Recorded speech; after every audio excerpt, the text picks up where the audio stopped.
Olá, pessoal. Professor Vinícius aqui novamente e agora nós vamos para a nossa aula de número 7. Fazer o compartilhamento da tela. Tela compartilhada. Aula 7, Interações ecológicas e estabilidade das comunidades.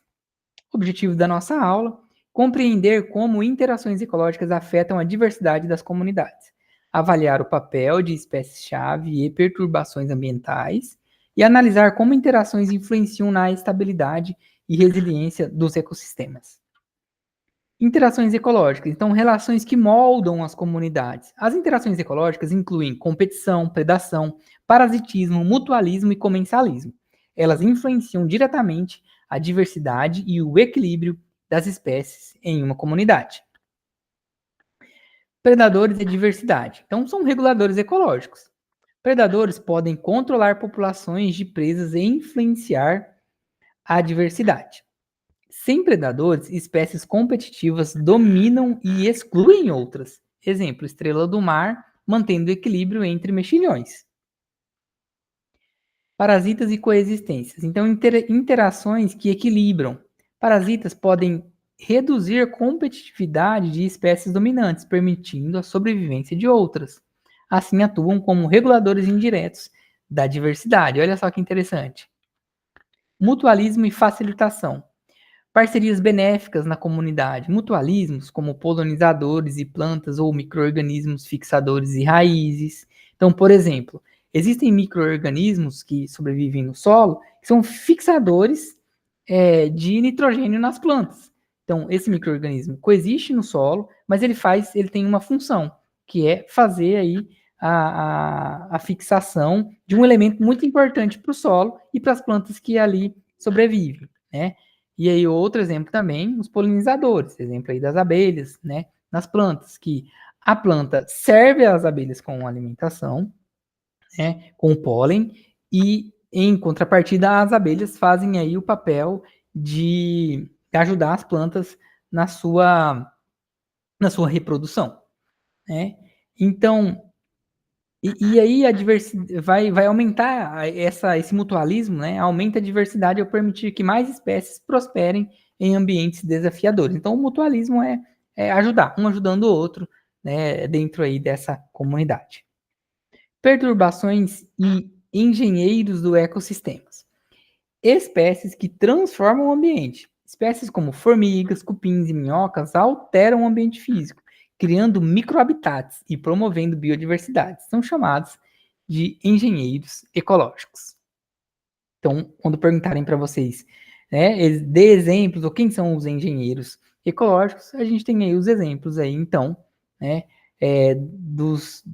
das formigas, né, os exemplos dos cupins, das minhocas, que vão criar aí seus microhabitats, vão criar locais favoráveis aí para sua sobrevivência e das espécies que coexistem aí no seu ambiente.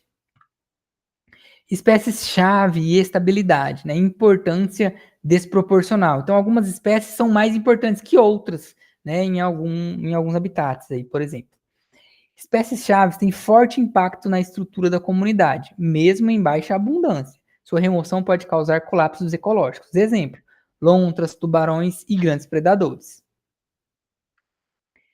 Cascatas tróficas e estabilidades. Efeitos em cadeia. Cascatas tróficas ocorrem quando mudanças em níveis tróficos superiores afetam vários outros.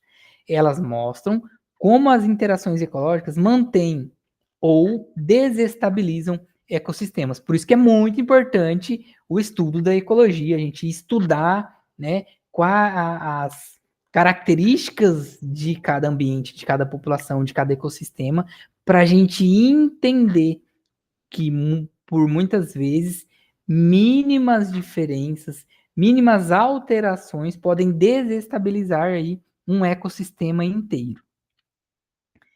E aqui síntese e aplicações da nossa aula 7, né? Como a interação ecológica, como as interações ecológicas moldam a estabilidade das comunidades. Vimos que interações ecológicas, espécies-chave e perturbações determinam a diversidade e estabilidade dos ecossistemas. Entender esses processos é essencial para a conservação e manejo ambiental. E, claro, é muito importante aí para a biodiversidade, para a sustentabilidade. Então, o indivíduo pode utilizar, né, de recursos naturais? Pode, mas é claro, desde que conheça os impactos, né, que a utilização desses recursos pode causar aí para aquele ambiente, para aquelas populações, aqueles indivíduos que ali sobrevivem, né, naquelas comunidades. Aula 8, a nossa aula 8 é sucessão ecológica e desenvolvimento de ecossistemas. Então, o nosso objetivo é entender a sucessão ecológica, compreender o conceito de sucessão ecológica, diferenciar os tipos de sucessão e suas causas, identificar as fases da sucessão autogênica, relacionar a sucessão com modificações ambientais e intemperismo. O que é sucessão ecológica? Mudanças temporais em comunidades.